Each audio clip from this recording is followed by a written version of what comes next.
किसी भी software development life cycle में आप शुरुआत करते हैं कम्युनिकेशन से, यानी कि बातचीत से।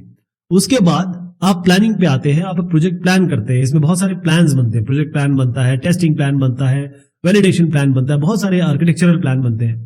तो ये प्लानिंग के तहत आता है। आर्किटेक्चर डिजाइन में बनेगा, लेकिन प्लानिंग पहले हो जाती है। लेकिन इसके बाद एक बहुत इंपॉर्टेंट आता है मॉडलिंग। मॉडलिंग का मतलब यह है कि अब हम सॉफ्टवेयर बनाने की शुरुआत कर रहे हैं। वैसे सॉफ्टवेयर बनाने की शुरुआत तो कम्युनिकेशन से हो गई, लेकिन एक्चुअल इंप्लीमेंटेशन की शुरुआत हम करने वाले हैं। तो होता यह है कि हम मॉडल्स बनाते क्यों हैं? अगर हमें कोई चीज किसी को बतानी हो, समझानी हो या खुद समझनी हो, तो हम क्या करेंगे? उसका मॉडल बना देंगे। बच्चों को प्रोजेक्ट दिया जाता है क्या कि भाई बेटा ये आप एक काम करो, इसका मॉडल बना के लाओ। तो बच्चे मॉडल बना के ले जाते हैं, वो इनका प्रोजेक्ट होता है। इसी तरीके से जब भी हम सॉफ्टवेयर बनाना चाहते हैं तो उसका हमें मॉडल बनाना पड़ेगा, अच्छी अंडरस्टैंडिंग के लिए, अच्छी समझ के लिए। जैसे मैं एग्जांपल बताता हूं आपको। जब आप एक एयरप्लेन बनाना चाहेंगे तो आप सीधा प्लेन बनाना तो नहीं शुरू कर देंगे, इसका एक मॉडल बनाएंगे। वो मॉडल जो आप देखेंगे, जो आपके साथ वाले देखेंगे, एक्सपर्ट देखेंगे, स्पेशलिस्ट देखेंगे, उस मॉडल को वो देखेंगे और उसके बाद उसको अप्रूव करेंगे, तब वो आगे बढ़ेगा। तो ये जो प्लेन का मॉडल है, वो प्लेन जितना बड़ा नहीं होगा, ये छोटा होगा। स्केल में जो पैमाना है या फिर माप में छोटा होगा, लेकिन वो आपको रियलिस्टिक पिक्चर दिखाने जैसी होने वाली उसको दिखाने में सक्षम होगा। तो जिस तरीके से कोई भी एंटिटी, जैसे आप फिजिकल थिंग कहें या फिर सॉफ्टवेयर कहें, जब भी हम बनाते हैं तो वो इंफॉर्मेशन दिखाने में केपेबल हो। यानी एक मॉडल, जब भी आप सॉफ्टवेयर मॉडल बनाते हैं कि कैसे, जो इसका आर्किटेक्चर क्या होगा, ये काम क्या करने वाला है, बिहेवियर क्या होगा, कोई भी सॉफ्टवेयर मॉडल ये आपको दिखाने में सक्षम हो कि भाई जो जो चेंज परिवर्तन आने वाले हैं, या सिस्टम कैसे बिहेव करेगा, इंटरफेसिंग कैसे होगी, या इसमें क्या क्या सुविधाएं और विशेषताएं होंगी। सॉफ्टवेयर इंजीनियरिंग में दो तरीके के मॉडल आप बना सकते हैं, दो क्लासेस कह सकते हैं आप। इसमें एक जो मैं कहूंगा उसे हम कहते हैं रिक्वायरमेंट मॉडल, इसको हम एनालिसिस मॉडल भी कहते हैं। दूसरा मॉडल जो हम बना सकते हैं उसको हम कहते हैं डिजाइन मॉडल। तो रिक्वायरमेंट मॉडल जिसको हम एनालिसिस मॉडल भी कह रहे हैं, और दूसरा मैं कह रहा हूं डिजाइन मॉडल। तो सॉफ्टवेयर इंजीनियरिंग में जो मैं रिक्वायरमेंट मॉडल के बारे में बात कर रहा हूं, यहां पर कस्टमर की रिक्वायरमेंट दिखाई जाती है, और कस्टमर रिक्वायरमेंट को लेने के बाद आप 3 डोमेन में, 3 आयामों में डिस्कशन करते हैं या बनाते हैं इसको। एक तो इंफॉर्मेशन डोमेन, दूसरा होता है फंक्शन डोमेन, तीसरा होता है बिहेवियर डोमेन। अब इसका मतलब क्या होता है? इंफॉर्मेशन का मतलब ये होता है कि कौन कौन से आप यहां पर डेटा यूज करने वाले हैं, कैसा डेटा फ्लो होगा। फंक्शन का मतलब होता है क्या क्या फंक्शन इसमें मिलेंगे, क्या क्या ये कार्य करने वाला है सॉफ्टवेयर। इसके बाद बिहेवियर मतलब ये है कि जो भी इवेंट होंगे उसके हिसाब से ही अपना बिहेवियर कैसे चेंज करेगा, क्योंकि यहां पर ट्रांसफॉर्मेशन होगा, डेटा चेंज होगा, यहां से वहां जाएगा, यूजर एक्टिविटी होगी। तो ये रिक्वायरमेंट मॉडल कहते हैं। इसी तरीके से अगर मैं डिजाइन मॉडल पे आऊं, तो डिजाइन मॉडल में ये होता है कि बेसिकली ये जो कोडर होंगे उनके लिए मदद करता है कि कोडर कैसे बेहतरीन इस मॉडल को यूज करके अपना कोडिंग करेंगे। तो यहां पर आप सॉफ्टवेयर का आर्किटेक्चर बना के देंगे, यूजर इंटरफेस कैसा होगा जिससे यूजर इंटरेक्ट करेगा, और साथ में कितने कंपोनेंट्स और कहां कहां लगाए जाएंगे। मान लीजिए कोई आपने commercial off the shelf COTS ले आए, या कोई लाइब्रेरी आपको इसमें इंक्लूड करनी है सॉफ्टवेयर में, तो वो कहां किस जगह फिट होगी। मॉडलिंग जो होता है normally software development life cycle में तीसरा आयाम होता है, यानी कि तीसरे लेवल पे आता है। कम्युनिकेशन, प्लानिंग, फिर मॉडलिंग। तो इस मॉडलिंग में कई लोगों ने कई सारी चीजें बताई है, जिसमें एम्बलर साहब और जेफरीज, इन्होंने कई सारे मॉडलिंग प्रिंसिपल्स बताए कि भाई अगर आप सॉफ्टवेयर इंजीनियर हैं और मॉडलिंग के क्षेत्र में हैं या यहां पर काम कर रहे हैं, तो आपको कई चीजें दिमाग में होनी चाहिए। ये जो इन्होंने बताया है बेसिकली एजाइल प्रोसेस मॉडल के लिए बताया था, लेकिन आप देखेंगे कि जितने भी सॉफ्टवेयर डेवलपमेंट लाइफ साइकिल है उन सबके लिए लागू होगा। कैसे? एज ए सॉफ्टवेयर इंजीनियर बता रहा हूं आपको। सबसे पहला यह है कि आपका गोल क्या है। आप सॉफ्टवेयर टीम में हैं या सॉफ्टवेयर बनाने वाले हैं, तो बेसिकली तो सॉफ्टवेयर बना रहे हैं। आप जितने भी मॉडल बनाते रहे, उसका कोई यूज तो है नहीं, कोई फायदा तो नहीं। कोई आपसे नहीं पूछेगा कि आपने 100 मॉडल बना दिए, सब आपसे ये पूछेंगे सॉफ्टवेयर बनाया कि नहीं बनाया। तो मेन हमारा जो प्राइमरी गोल है वो क्या है कि मॉडल नहीं बनाना है, सॉफ्टवेयर बनाना है। कई बार लोग इतने सारे मॉडल बना देते हैं या उसमें समय खपा देते हैं, जिससे हमको एक्चुअल चीज नहीं बन पाती, सॉफ्टवेयर नहीं बन पाता है। उसको थोड़ा अवॉइड करना पड़ेगा। Travel light, don't create more models then you need.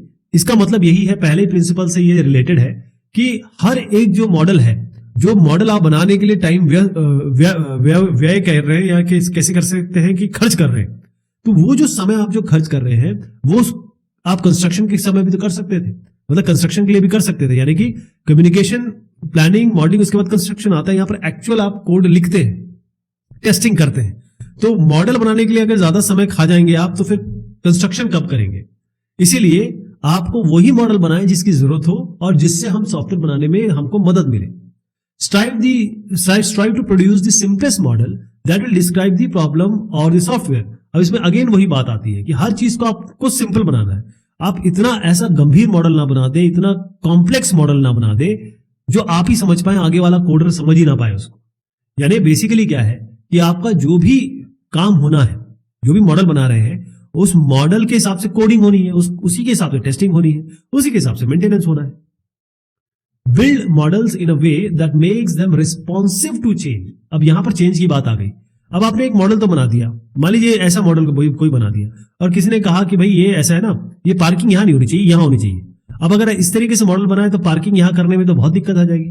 तो आपको मॉडल ऐसा बनाना है कि चेंज के लिए आप तैयार रहें, मान के चले कि मॉडल्स में चेंज होंगे। ठीक है जी।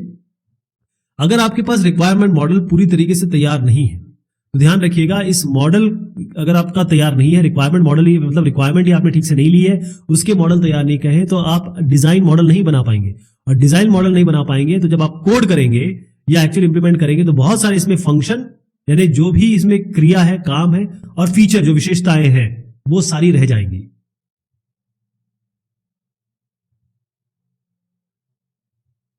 एक और प्रिंसिपल इसमें है कि be able to state an explicit purpose of each model that is created.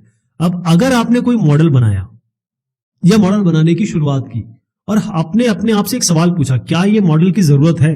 अगर आपका मन गवाही नहीं दे रहा है तो इस मॉडल को मत बनाइए, छोड़ दीजिए।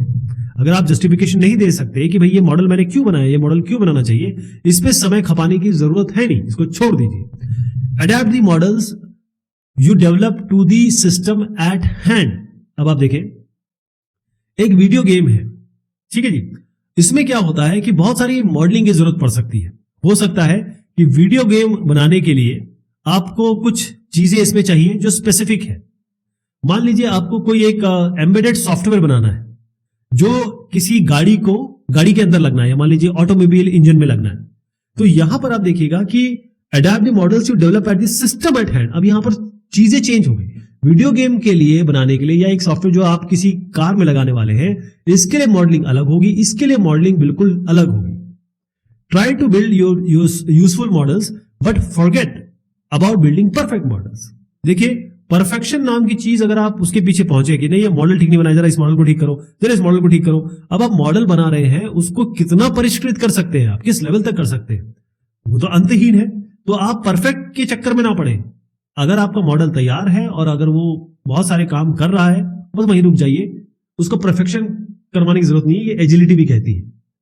Don't become dogmatic about the syntax of the model if it communicates content successfully, representation is secondary.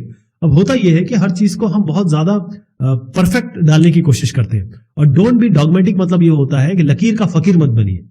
अगर हर एक आदमी एक कंसिस्टेंट नोटेशन यूज करेगा, जैसे मान लीजिए कि आप मॉडलिंग टीम में हैं और दूसरा आदमी भी मॉडलिंग टीम में है, आपको कोई एक मॉडल बनाने को कहा गया और इन्होंने कोई और मॉडल बनाया, तो इनके जो नोटेशन होंगे वो बिल्कुल सेम होने चाहिए। मतलब जो तरीका बनाया, एक अलग टेम्पलेट में बना रहा है, एक अलग टेम्पलेट में बना रहा है। अब यूएमएल की ही बात ले लीजिए, एक यूएमएल यूज नहीं कर रहा है, एक यूएमएल यूज कर रहा है।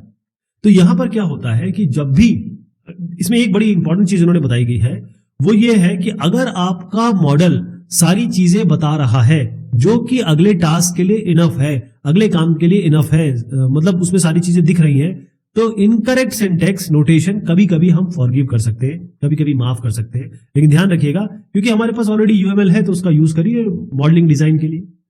If your instincts tell you a model isn't right, even though it seems okay on paper, you probably have reason to be concerned. यहाँ पर दिल की बात आती है, क्योंकि हम इतना ज्यादा एक्सपीरियंस गेन कर चुके होते हैं, कभी कभी हमको मन से लग जाता है कि यार ये जो मैंने बनाया है ना मॉडल, ये सही नहीं लग रहा, ये आगे चल के ना इसमें कहीं ना कहीं दिक्कत आएगी। अगर ऐसे आपको लगे तो वहीं छोड़ दीजिए आप इसको, आप उस पर दोबारा काम करिए। Get feedback as soon as you can. देखिए, होता ही है कि हम अपने तरफ से तो बहुत अच्छा काम करते हैं, हर आदमी को लगता है कि मैं परफेक्ट हूं, मैंने बहुत अच्छा काम किया है। लेकिन जब तक दूसरा आपको आके नहीं कहे कि आपने बहुत अच्छा काम किया है, आपने अच्छा काम नहीं किया, क्योंकि आपको फीडबैक चाहिए। जब तक आप मॉडल्स दूसरे के सामने नहीं रखेंगे, वो आपको फीडबैक नहीं देगा तो आपको अपनी गलतियां पता नहीं चलेगी, आपने क्या गलत किया है। हो सकता है कि आपने यूएमएल यूज किया लेकिन आपने सही नहीं बनाया, जो आगे लोगों को दिख रहा है कि भाई जब ये कोडिंग इसकी होगी तब ये सही रिफ्लेक्ट नहीं करेगा। कई सारे फीचर फंक्शन आपने हो सकता है ओमिट कर दिए या मिस हो गए, तो लोग आपको बताएंगे। तो फीडबैक आप लीजिए, वो जो फीडबैक होता है वो आगे के लिए आपको बहुत फायदा करता है।